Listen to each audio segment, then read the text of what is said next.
IAS के interview में गजब के सवाल पूछे जाते हैं जो कि दिखने में शुरू में आसान लगते हैं, लेकिन उनके जवाब सिर घुमा देते हैं। उन्हीं में से एक सवाल है कि आप 80 में से 8 कितनी बार घटा सकते हो।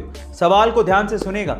80 में से 8 आप कितनी बार घटा सकते हो, यह सवाल था। और अगर आपका जवाब भी 10 है तो आप भी गलत है। एक्चुअली ज्यादातर लोग इसका जवाब 10 ही देते हैं, लेकिन इसका सही जवाब है 1। एक्चुअली अगर आप 80 में से एक बार 8 घटा दोगे तो आएगा 72। अब अगली बार 8 आपको 72 से घटाना है, 80 से नहीं। इसलिए 80 में से 8 आप एक ही बार घटा सकते हो। गाइस, आपको ये इंटरेस्टिंग सवाल कैसा लगा कमेंट सेक्शन में जरूर लिखेगा। और ऐसे अमेजिंग वीडियोस के लिए शेयर, सब्सक्राइब एंड लाइक। मिलता है अगली वीडियो में। क्या आप मुझे पेन बेच सकते हो? ये क्वेश्चन मोस्ट कॉमन क्वेश्चन है अगर आप किसी भी कंपनी में सेल्स जॉब के लिए जाते हो तो, क्योंकि अगर आप बेच सकते हो तो आप कुछ भी कर सकते हो। Sell me this pen. मैं आज आप लोगों को इस मोस्ट कॉमन क्वेश्चन का आंसर बताता हूं। ऐसे एक इंटरव्यू में एक बंदे से पूछा कि क्या आप मुझे पेन बेच सकते हो, तो उसने पेन लिया और उस बंदे को थोड़ी देर बाद कहा कि सर ये फॉर्म भर दीजिए, ये लकी ड्रॉ का फॉर्म है और अगर आप इसे भरेंगे तो आप 1 लाख रुपए की लॉटरी जीत सकते हैं। तो उसने कहा बिल्कुल भरूंगा, लेकिन मेरे पास पेन नहीं है। तो उसने कहा ये लीजिए सर पेन, 10 रुपए का है सर, भरिए, may be you can win 1 lakh रुपए लॉटरी। उसने तुरंत खरीद लिया। Now the moral of the story is, अगर आपको कोई चीज बेचनी है तो आपको उसके लिए जरूरत पैदा करनी पड़ेगी, और अगर आपने जरूरत पैदा कर दी तो वो चीज अपने आप बिक जाएगी। Got it? मैं जब नया नया मुख्यमंत्री बना, कभी कभी मैं कानून नियम तोड़ के कार से उतर जाता था, भीड़ में है तो लोगों से हाथ मिला लेता था।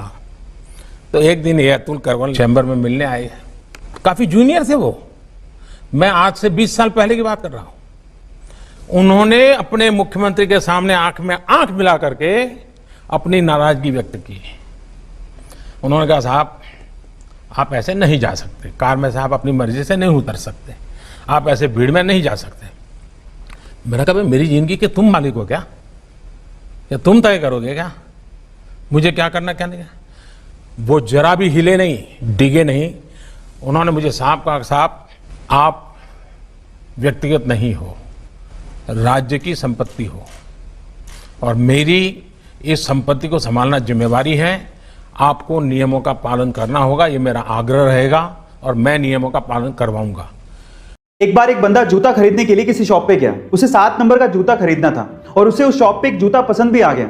लेकिन जैसे ही वो काउंटर पे पेमेंट करने के लिए गया, उसे पता लगा कि वो वॉलेट तो घर पे ही भूल गया है। फिर उसने शॉपकीपर से रिक्वेस्ट किया कि आप मुझे जूते दे दो, अगले दिन आके मैं पेमेंट कर दूंगा।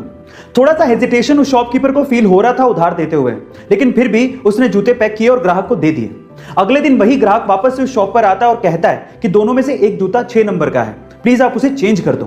तो ग्राहक ने माफी मांगते हुए 6 नंबर का जूता चेंज करके उसे 7 नंबर का दे दिया। उस दिन ग्राहक वॉलेट लेके आया था और उसने पेमेंट भी कर दी।